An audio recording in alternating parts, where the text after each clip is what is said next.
Hello peeps on my YouTube. Today I'm going to share with you my experience of celebrating Vinayaka Chavithi in a Telugu household. I'll also show you a painting that I made of Ganpati Pappa. I saw this painting on Pinterest and I just had to try it. Now don't judge me, okay? I'm an artist still in the making and I'm very new to the world of art.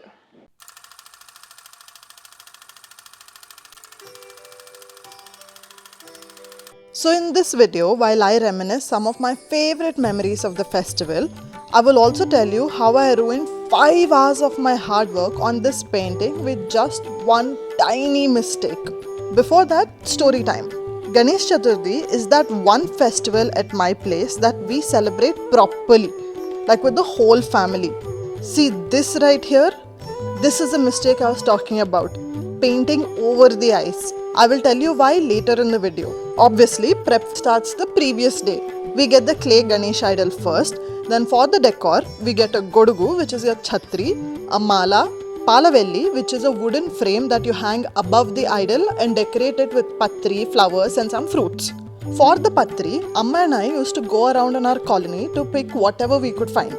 Now technically there are 21 types of patri that people use in the puja, but it's almost impossible to get all of them. So we might miss out like 4 or 5, but mostly we get everything in our colony itself. Some we buy from a local vendor who claims that he has everything, but usually doesn't. Obviously we also get coconuts, flowers and fruits for the puja. On the day of the puja, Mum would make undrallu with allam pachadi, which is a steamed rice dumpling and it is yum. That is the main naivedyam for Bappa. Other items include paisam, which is a forever fave in my house, pulihora and bhaji. Our festivals are incomplete without these three. All of us sit together. My family would make me sing Sri Gananada and Mudaktarada Modakam. My parents would do the puja and wrap it up with a katha, and then my favorite part of the festival. So before the puja starts, my brother and I would get all our books and put them in front of the Lord. And once the puja is over, we put some pasupu and kumkum on the first page of our books. I really enjoyed doing that. From then until the end of the year, all our books would be so colorful. We would even go to school and compare with other kids who did the same thing at their homes. We would also watch movies like Bal Ganesh or Oh My Friend Ganesha. The day after Vinayak Chavithi, we do the Nimarjanam in a bucket and pour out the water for the plants in our garden. Looking back, I think the celebrations were always chaotic and I probably whined a lot about having to wake up early, help around, follow rules and whatnot. But thanks to adulting, I really miss that.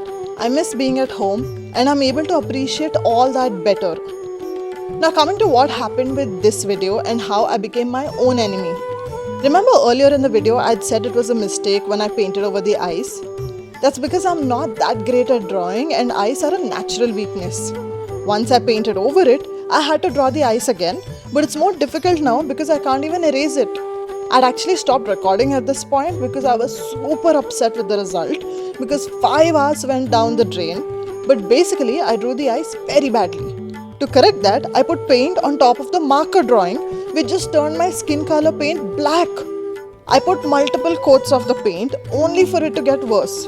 I had to redo the whole face painting again.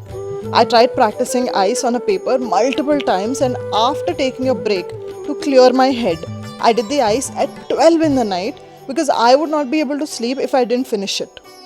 Do I love how the ice turned out? Nope. But I gave up in the hope that Bappa has mercy on me and forgives me for not doing a perfect job with the ice but trying my best either way. Happy Vinayak Chavithi from me and my family to you and your family. Let me know in the comment section below what was your favorite memory of Ganesh Chaturthi as a child.